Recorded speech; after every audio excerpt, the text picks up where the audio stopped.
as I reminisce on my time in the constituency, I remember when I just came, there was a youngster there, he was my age, an Indian fellow, and I remember him saying to me, the only difference between you and me is that you have education and I don't. Now, I don't take that argument fully as an excuse for the life he chose. Because there are many youngsters in West Central St. Andrew and right across Jamaica who don't have high school certification, but who have not chosen a life of violence and crime.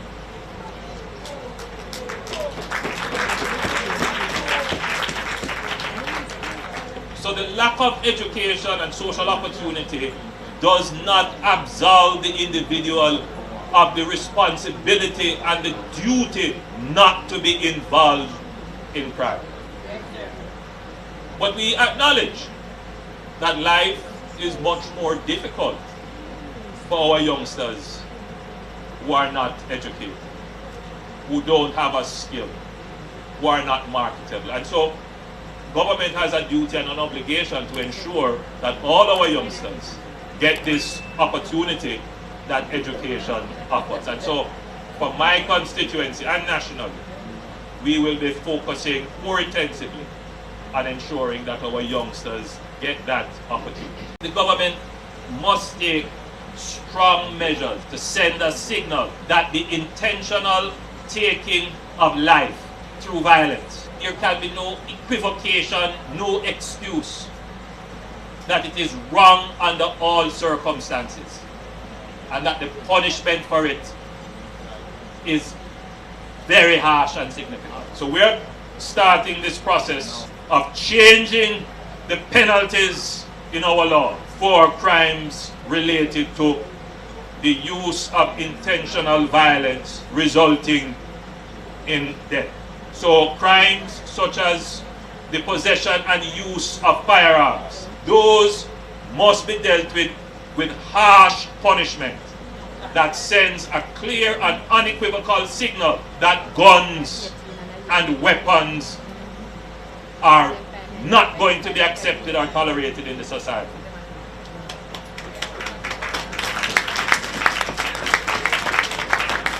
I know in my constituency there are many youngsters, as I said, some of them are your grandchildren or your children, who have gotten caught up in this gun culture, this fetish for guns. The law has been changed.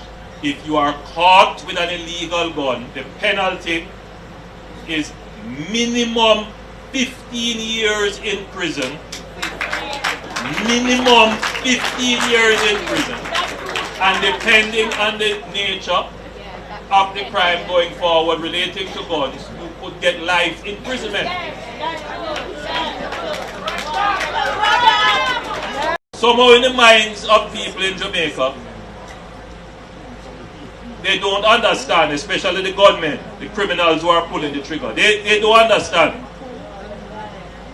that the penalty for murder is either the death penalty or life imprisonment. They don't understand that. What they understand is that you can get a term of imprisonment, and after a certain number of years, you come back out. Well, all of that going to change. Anyone convicted of murder will be spending upwards of 30 years or more. And right now, what I'm detecting is that the sentiment of the society is hang them.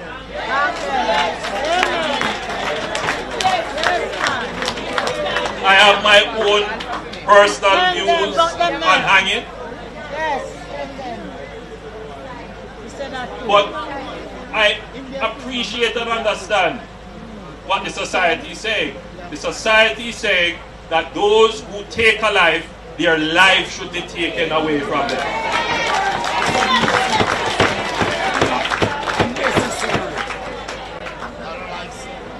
are challenges with the state ending someone's life. There are different perspectives and moral views on that. However, I believe that you can effectively take away someone's life by imprisoning them for a long period of time, taking them out of the society. Because once you allow a murderer to go free, that sends a bad signal to all the other people who are prone to use fatal violence, that they can be so angry, so wicked in their thoughts, that for them the cost to take a life is worth 10 or 15 years in prison. Because they are of the view that with a good lawyer, them can bust the case.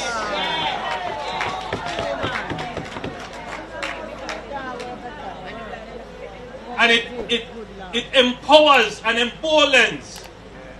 But look at that now. It devalues life. Because all taking of a life is worth is 15 years.